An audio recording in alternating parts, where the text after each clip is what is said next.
नमस्कार, मैं हूं संजय शर्मा। आप देख रहे हैं 4PM न्यूज नेटवर्क। 3 दिसंबर के बाद उत्तर प्रदेश में कुछ बहुत बड़ा घटने जा रहा है।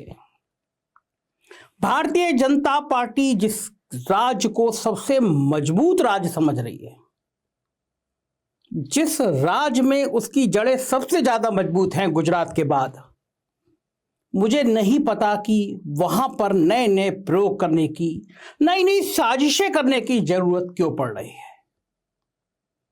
नागपुर से एक मेरे मित्र का फोन आया जो राष्ट्रीय स्वयंसेवक संघ में बहुत अच्छी पैठ रखते हैं,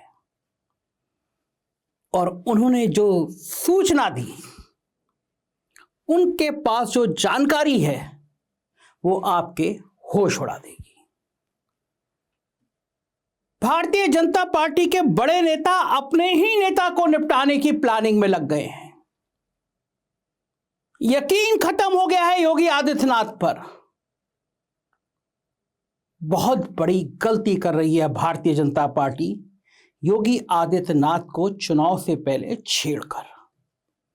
ये लाइन देख रहे होंगे, मोदी प्लस अमित शाह माइनस योगी और आगे प्रश्नवाचक चिन्ह। आप बताइए, अगर मोदी जी शाह जी साथ हो जाएं और योगी को माइनस करने की सोचें, तो क्या उत्तर प्रदेश में बीजेपी सुकून की स्थिति में आ पाएगी? आपका जवाब भी नहीं होगा, नहीं आ पाएगी। तो फिर यह राय दे कौन रहा है? तो फिर योगी आदित्यनाथ के खिलाफ साजिश बुनने की तैयारी कर कौन रहा है? क्या कारण है कि योगी को लोकसभा चुनाव से पहले हटाने की साजिशों की बातें अब राजनीतिक गलियारों में चर्चा का विषय बनने लगी हैं? मैं दर्शन शास्त्र का विद्यार्थी रहा हूं। एक लाइन है, जहां धुआं होता है आग वहां जरूर होती है, या मैं इस तरह कह लूं, जहां आग होती है वहां धुआं जरूर होता है। तो क्या कुछ उत्तर प्रदेश में 3 दिसंबर के बाद होने जा रहा है? क्या होने जा रहा है? अगर 5 राज्यों के चुनाव के नतीजे भारतीय जनता पार्टी के पक्ष में नहीं आए, 5 राज्यों में भारतीय जनता पार्टी नहीं जीती, तो फिर योगी आदित्यनाथ की मजबूती दिल्ली देखेगी। 5 राज्यों के चुनाव नतीजे दिल्ली दरबार के पक्ष में नहीं आए, तो योगी आदित्यनाथ कहेंगे कि अब प्रदेश का डीजीपी भी मैं बनाऊंगा, अब प्रदेश का चीफ सेक्रेटरी भी मैं बनाऊंगा, और अब मेरे मंत्रिमंडल में वही रहेंगे जिनको मैं पसंद करूंगा। और 5 राज्यों के चुनाव नतीजे पक्ष में आ गए, भारतीय जनता पार्टी जीत गई, तो फिर योगी के खिलाफ साजिशों का ताना बाना तेज हो जाएगा। योगी की घेराबंदी करने में आखिर दिल्ली दरबार जुटा क्यों है? योगी आदित्यनाथ प्रदेश के मुख्यमंत्री, दबंग मुख्यमंत्री, हिंदुत्व की छवि के देश के सबसे बड़े ब्रांड, और शायद ये सबसे बड़ा ब्रांड बनना ही कहीं ना कहीं उनके गले की मुसीबत बन गया। जब देश के बाहर भी, अन्य राज्यों में भी नारे लगने लगे मोदी के बाद योगी, तो दिल्ली दरबार को परेशानी शुरू हुई। 6 सालों से योगी आदित्यनाथ मुख्यमंत्री भले रहे हों, पर कमान दिल्ली ने संभाल रखी थी। प्रदेश में डीजीपी कौन बनेगा, प्रदेश में चीफ सेक्रेटरी कौन बनेगा, ये योगी को तय करने का अधिकार नहीं था। दिल्ली से फरमान आता था, ये चीफ सेक्रेटरी और ये डीजीपी। सोचिए आप, देश के सबसे बड़े राज्य में सालों से कार्यवाहक चीफ सेक्रेटरी के भरोसे सत्ता चलाई जा रही है। लंबे समय से पूर्णकालिक डीजीपी तैनात नहीं हो सका। कारण, जिसको योगी पसंद करते थे वो दिल्ली को पसंद नहीं आता था, जो दिल्ली पसंद करते थे उसको योगी स्वीकार करने को तैयार नहीं थे। योगी आदित्यनाथ जानते थे कि चाहे मंत्रिमंडल के चयन का अधिकार हो, चाहे अफसरों के चयन का अधिकार हो, कमान दिल्ली पे पास रहेगी, कमान गुजरात लॉबी के पास रहेगी। और मन मन मसोस के, मन मन घुट के ये सरकार चलती रही। लेकिन मामला तब फंसा जब योगी आदित्यनाथ के पर कतरने के लिए, योगी आदित्यनाथ की माफियाओं के खिलाफ ब्रांडिंग को खत्म करने के लिए मुख्तार अंसारी के बेटे की पार्टी को एनडीए का हिस्सा बना दिया गया। ओपी राजभर को प्रधानमंत्री जी ने चाय पिलाई, अमित शाह ने चाय पिलाई, और फिर ओपी राजभर, एक चर्चित नाम, राजनीति के खिलाड़ी, ये साहब एनडीए का हिस्सा बन गए। बड़े शौक से अमित शाह जी की चाय पी के आए थे, नाश्ता करके आए थे। यकीन था कि बहुत जल्दी उत्तर प्रदेश में मिनिस्टर बन जाएंगे। उनके पीछे पीछे दारा सिंह चौहान भी आ गए, जो समाजवादी पार्टी के विधायक थे। इस्तीफा दिया, अमित शाह जी से मिले, नड्डा जी से मिले, और यह तय हो गया कि घोसी से चुनाव जीत कर आएंगे और दोनों को मंत्री बनाया जाएगा। मगर मामला घोसी के चुनाव ने पलट दिया। बहुत बड़ी हार हुई घोसी के उपचुनाव में। दोनों प्रदेश के डिप्टी सीएम घोसी में डेरा डाले रहे। 20 से ज्यादा कैबिनेट मिनिस्टर घोसी में दिन रात किए रहे। सैकड़ों हजारों संघ के कार्यकर्ता गांव गांव में टिक गए। दर्जनों विधायकों ने डेरा डाल दिया। कहा तो यहां तक जाता है 25-30 करोड़ रुपए खर्च किया गया, लेकिन घोसी में ऐतिहासिक हार हुई। प्रेशर उसके बाद भी दिल्ली दरबार का कि दारा सिंह चौहान और ओपी राजभर को मंत्री बना दो, और यहीं पे योगी अड़ गए। पहले हुआ नवरात्रि में मंत्रिमंडल विस्तार होगा, फिर हुआ दीपावली पे होगा, लेकिन योगी ने एकदम साफ साफ कह दिया कि मैं ऐसे दागी लोगों को अपने मंत्रिमंडल में नहीं रखूंगा। और ओपी राजभर का भी पारा चढ़ गया। ओपी राजभर ने भी लखनऊ में प्रेस कॉन्फ्रेंस बुलाई और कल कह दिया कि हमसे तो इंडिया गठबंधन वाले लोग भी बात कर रहे हैं। कह दिया कि मैं दो मुंहा सांप हूं, राजनीति में सब दो मुंहा सांप होते हैं। और ये बात यहीं तक नहीं गई, बात दूर तक चली गई। कहा कि मुख्तार अंसारी का बेटा हमारा विधायक है और अब ये चुनाव में प्रचार करेगा। और ये बात योगी आदित्यनाथ के सीने में तीर की तरह गड़ जाए, इसलिए कहा गया। योगी आदित्यनाथ अपने 3 लोगों की मिट्टी में मिला देने के लिए, 3 लोगों को मिट्टी में मिला देने के लिए चर्चा में आए थे। मुख्तार अंसारी, अतीक अहमद और आजम खां। अतीक अहमद दुनिया में नहीं है, मुख्तार अंसारी जेल में है और आजम खां भी जेल में है, दुर्गति हो गई है। लेकिन योगी आदित्यनाथ ने जिस व्यक्ति को मिट्टी में मिला देने का संकल्प लिया, योगी आदित्यनाथ ने बताया कि मैंने मुख्तार अंसारी का बुरा हाल कर दिया, उस मुख्तार अंसारी के बेटे को एनडीए का हिस्सा बना दिया दिल्ली ने। योगी आदित्यनाथ की सारी छवि एक क्षण में टुकड़े टुकड़े कर दी दिल्ली ने, और यहीं से योगी आदित्यनाथ का पारा गर्म हो गया।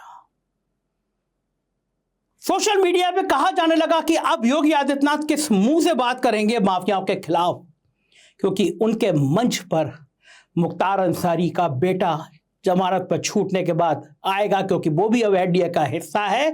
जिस मंच पर योगी होंगे वहां मुख्तार अंसारी का बेटा होगा। सोचिए कैसा लगेगा योगी आदित्यनाथ को। दिल्ली दरबार ने बड़ी कोशिश करी कि ओपी राजभर मंत्री बन जाए, लेकिन योगी राजी होने को तैयार नहीं है, क्योंकि ओपी राजभर ने चुनाव से पहले, विधानसभा चुनाव के दौरान योगी आदित्यनाथ को और भारतीय जनता पार्टी को जो अपशब्द कहे थे, वो योगी आदित्यनाथ भूले नहीं हैं। योगी आदित्यनाथ के बारे में इतने अपशब्द मुझसे मेरे इंटरव्यू में किए थे। मैं पूरे प्रदेश में घूम रहा था, बनारस में था, मैंने उनको फोन किया, उन्होंने कहा कि आप मेरी विधानसभा क्षेत्र में आ जाइए, इस गांव में हम लोग मिलते हैं। मैं उस गांव में गया, उस शाम को मैंने ओपी राजभर का इंटरव्यू किया और उन्होंने उसमें योगी आदित्यनाथ के लिए क्या क्या कहा, मैं आपको वो इंटरव्यू के कुछ प्रमुख अंश सुनवा देता हूं। फिर आपको समझ में आएगा कि आखिर योगी आदित्यनाथ की पीड़ा है तो क्या है। चलिए मैं आपको वो इंटरव्यू के अंश सुनवाता हूं कि हम योगी सरकार को सत्ता से बेदखल करूंगा और योगी जी को वहां पहुंचाऊंगा जहां भीख मांगने की ट्रेनिंग दी जाती है। ऊपर हेलीकॉप्टर से बुलडोजर दिखा रहे हैं, अगला नंबर आपका है। हमारे पास पोपलैंड है हम उसी पर उनका बुलडोजर लाद लेंगे। अखिलेश यादव भी कम उस्ताद नहीं है, उन्होंने सारे माफिया आपके कोटे में डाल दिए हैं। हमारे पास कहाँ माफिया है? वो जेल में बंद आपके भाई साहब क्या कर रहे हैं? नहीं नहीं, माफिया तो भारतीय जनता पार्टी के पास है। कौन? मुख्तार अंसारी। अरे हम कह रहे हैं अपनी पार्टी नाम नहीं नहीं, आपने आज घोषित कर दिया। नहीं नहीं, मुख्तार अंसारी मेरे मित्र हैं, मेरे दोस्त हैं। आपके दोस्तों का माफिया नहीं होंगे? हैं? ब्रिजेश सिंह का है, साधु हैं, वो भी तो जेल में है। जेल में है ना, वो साधु हैं। ब्रिजेश सिंह का नाम क्यों नहीं आता है? ये ऐसा क्यों? धनंजय सिंह का नाम क्यों नहीं आता है? धनंजय सिंह 25,000 के इनामी हैं और 10 महीने से क्रिकेट खेल रहे हैं। और खुशी दुबे जो बेचारी ब्राह्मण होने के नाते उसको ये सजा है कि बेशक उसके ससुराल के लोग माफिया हो सकते हैं, गुंडा हो सकते हैं, अपराधी हो सकते हैं, उस बेटी का क्या कसूर?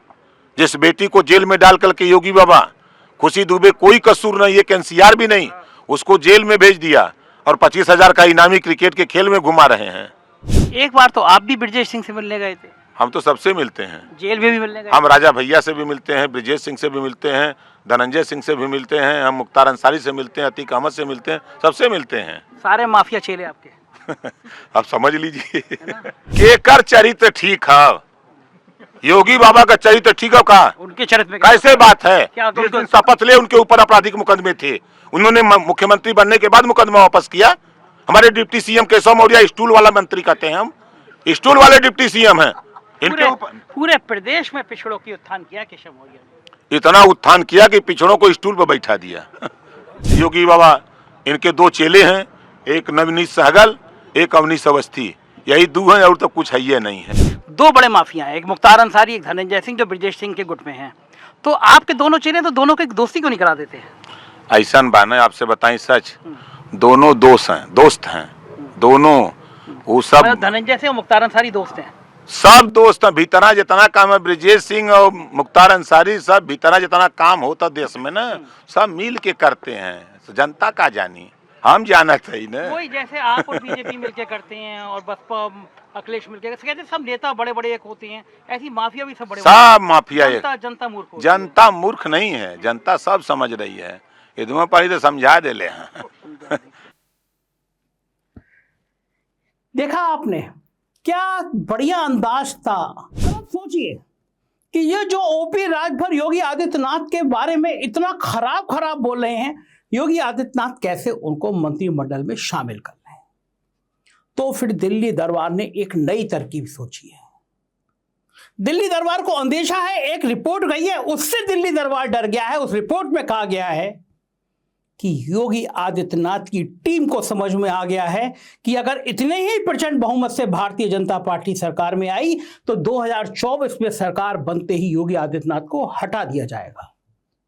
और योगी आदित्यनाथ भी जानते हैं कि अगर बीजेपी 200 से नीचे आ गई तो 2029 में प्रधानमंत्री पद के वो दावेदार होंगे। यही रस्साकशी है, यही लड़ाई है, यही राजनीति है। तो अब दिल्ली दरबार योगी आदित्यनाथ को हटाने की, योगी आदित्यनाथ को किनारे करने की प्लानिंग कर रहा है।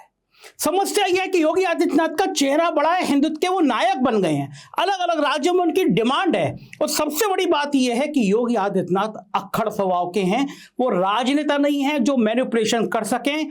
अगर वो रूट कर चले गए गोरखपुर और जिस तरह का उनका तेवर रहा है, उन्होंने बयान दे दिया, ये ले अपनी लपट कमरिया, बहुत नाच नचाए हो, मुझे नहीं चाहिए सिंहासन, तो बवाल हो जाएगा।